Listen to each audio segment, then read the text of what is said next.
جا رہا ہے۔ اقامت الصلاۃ، نماز پڑھنے کے لیے قرآن پاک میں جا بجائے اقامت الصلاۃ نماز کو قائم کرنے کا لفظ استعمال ہوا ہے، جس کے معنی صرف نماز پڑھنے کے نہیں بلکہ نماز کو اس کے آداب و ارکان و سنن کے ساتھ ادا کرنے کے۔ اس بنا پر نماز میں اطمینان، ارکان کا اعتدال، باطن خشوع خضوع ملحوظ رکھنا چاہیے، جس کے بغیر نماز ناقص رہے گی۔ قنوت، نماز کے آداب باطنی میں دوسری چیز قنوت ہے۔ اللہ تعالیٰ فرماتے وقوموا للہ قانتین، خدا کے سامنے ادب سے کھڑے رہو۔ صحابہ کرام نے عرض کیا ہم لوگ نماز میں پہلے باتیں کر لیا کرتے تھے، لیکن جب یہ آیت اتری تو آپ سے سب نے اس سے منع فرما دیا، کیونکہ صحابہ کرام کے سامنے دین بالکل ابتدا سے مطلب جو ہے نا وہ آنی شروع ہو گئی تھی نا، تو جتنی تدریج تھی وہ سارے سامنے تھی کہ یہ یکسوئی اور نماز کے باطنی آداب کے خلاف تھا۔ قرآن پاک میں جس قنوت کا حکم دیا گیا وہ عجب جامع لفظ ہے۔ لغت میں دیکھو لسان عرب اس کے ذیل معنی ہے چپ رہنا، بندگی کرنا، دعا مانگنا، عبادت کرنا، کڑے رہنا، دیر تک کڑے رہنا، عاجزی کرنا۔ نماز کے جس قنوت کا اس آیت میں ذکر ہے اس کے متعدد معنوں میں ہر معنی نماز میں مقصود ہے، کیونکہ نماز میں ذکر، قرأت، تسبیح، استغفار، سلام و تشہد کے سوا تمام انسانی ضرورت اور باتوں سے خاموشی ہوتی ہے۔ وہ خدا کی بندگی بھی ہے، دعا بھی ہے، عبادت بھی ہے، اس میں دیر تک قیام بھی ہے اور عاجزی کا اظہار بھی ہے۔ اگر میں سے کوئی بھی نماز میں کم ہو تو اس قدر نماز کے اوصاف میں کمی رہ جائے گی۔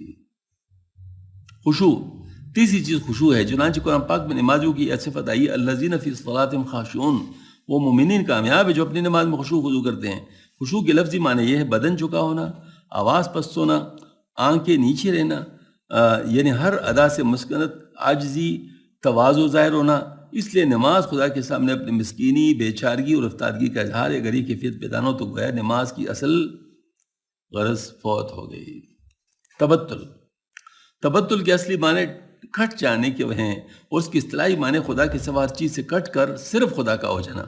ظاہر ہے کہ ایک مسلمان کی زندگی کا حقیقی نصب العین ہے، مگر قرآن پاک میں جہاں اس کا حکم ہے سیاق و سباق سے معلوم ہوتا ہے کہ نماز کی حالت کے متعلق ہے۔ نماز کی حالت میں خدا کا ذکر کرتے وقت اس کی عظمت اور اپنی عاجزی کے سوا ذہن سے تمام خیالات نکل جانے چاہیے۔ صحیح مسلم میں حضرت عمرو بن عین رضی اللہ تعالیٰ عنہ سے روایت ہے کہ مجھے آپ صلی اللہ علیہ وسلم نے جو نماز سکھائی اس کے متعلق یہ فرمایا کہ وضو کر کے جب کوئی نماز کے لیے کھڑا ہو پھر کھڑے ہو خدا کی حمد کی، ثنا کی اور خدا کی بزرگی کا اظہار کیا جس کا وہ سزاوار ہے، اور اپنے دل کو خدا کے لیے ہر چیز سے خالی کر لیا۔ وفرغ قلبہ علی اللہ، تو وہ نماز کے بعد ایسا ہو جاتا ہے جس کی ماں نے اس کو اسی وقت پیدا کیا ہے۔ صحیح مسلم شریف کی روایت۔ وَاذْكُرِ رَبَّكَ وَتَبَتَّلْ إِلَيْهِ تَبْتِيلًا، ہر اپنے پروردگار کا نام لے اور ہر چیز سے کٹ کر اس کا ہو جا کی تفسیر یہ ہے۔ سبحان اللہ۔ تضرع کے معنی زاری، عاجزی کے ساتھ درخواست کرنے کے ہیں۔ نماز میں بندہ پر عاجزی و زاری و عجز و الہا کے ساتھ سوال کرنے کی کیفیت طاری ہونی چاہیے، ورنہ اس حکم پر عمل نہیں ہوگا۔ ادعوا ربکم تضرعا وخفیا، تم اپنے پروردگار کو مسکنت اور زاری کے ساتھ اور دینی آواز سے پکارو۔ اخلاص، نماز کے باطنی سنو آداب کا اصل جوہر اخلاص ہے، یعنی یہ کہ نماز سے مخصوص خدا کے سوا اور کوئی چیز نہ ہو، کیونکہ ایسا نہیں تو نماز نہیں بلکہ ریا و نمائش ہوگی اور بعض الحق کے نزدیک شرک لازم آئے گا۔ واقیموا وجوہکم عند کل مسجد والمخلصین ودعوا مخلصین لہ الدین، اور تم ہر نماز کو اگر اپنا رخ کو ٹیک رہو خدا کے اخلاص کے ساتھ پکارو۔ ذکر، نماز خدا کی یاد کے لیے، اگر دل میں کچھ اور زبان پر کچھ اور تو خدا کی حقیقی یاد نہیں ہوگی، اس لیے فرمایا قم الصلاۃ لذکری، میرے یاد کے لیے نماز کھڑی کیا کرو۔ ظاہر ہے کہ یاد صرف نماز سے الفاظ ادا کرنے کا نام نہیں، اس کے ساتھ دل کی معیت اور قلب کا حضور بھی ہونا چاہیے، اور یہی نماز کی بڑی غرض ہے۔ فہم و تدبر، نماز میں جو کچھ پڑھا جائے اس کے سمجھنے کی کوشش کرنی چاہیے۔ اگر بے پرواہی کی وجہ سے معنوں کی طرف دل متوجہ نہ ہو تو اس سے دل پر کچھ اثر نہیں ہوگا۔ اس لیے نشے کی حالت میں نماز پڑھنے کی ممانعت کی گئی کہ اس حالت میں سمجھنے والا شرابی کے پہلو میں نہیں، سمجھنے والا دل شرابی کے پہلو میں نہیں ہوتا۔ فرمایا لا تقربوا الصلاۃ وانتم سکارى حتى تعلموا ما تقولون، نماز کے قریب نہ جاؤ تم نشے میں، یہاں تک کہ اتنا ہوش آ جائے کہ تو جو تم کہو اس کو سمجھو۔ اس آیت پاک نے واضح کیا نماز میں جو کچھ پڑھا جائے اس کے سمجھنے کی بھی ضرورت ہے۔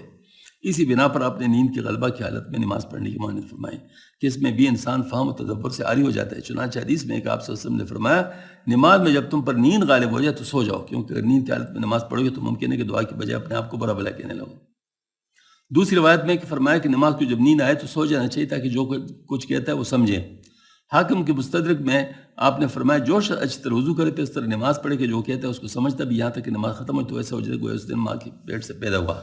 یہ نماز کے باطنی وہ آداب ہیں جن کے بغیر نماز کامل نہیں ہوتی۔ جس طرح نماز کی ظاہری شرط سے غفلت برتنا نماز سے غفلت ہے، اس طرح نماز کے ان باطنی آداب کا لحاظ نہ کرنا بھی نماز سے غفلت ہے، اور اس لیے اس آیت ذیل کے مستحق دونوں ہیں، فویل المصلین الذین هم علی صلاتهم ساہون الذین هم یراؤون۔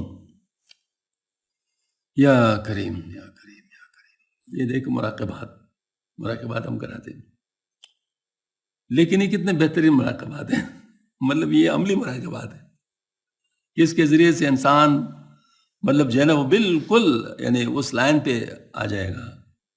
اب اگر باری باری ان تمام مراقبات کو یعنی کروایا جائے، مطلب یہ ہے کہ عاجزی کا اور تبتل کا اور تمام چیزوں کا یہ کروایا جائے، تو نماز اگر درست ہو جائے گی تو بس آپ کے ساری چیزیں درست ہو جائیں گی، وہ خود بخود درست ہو جائیں گی۔ تو ایک عملی ترتیب ہے باقاعدہ، یعنی مطلب اس کو انسان کر سکتا ہے۔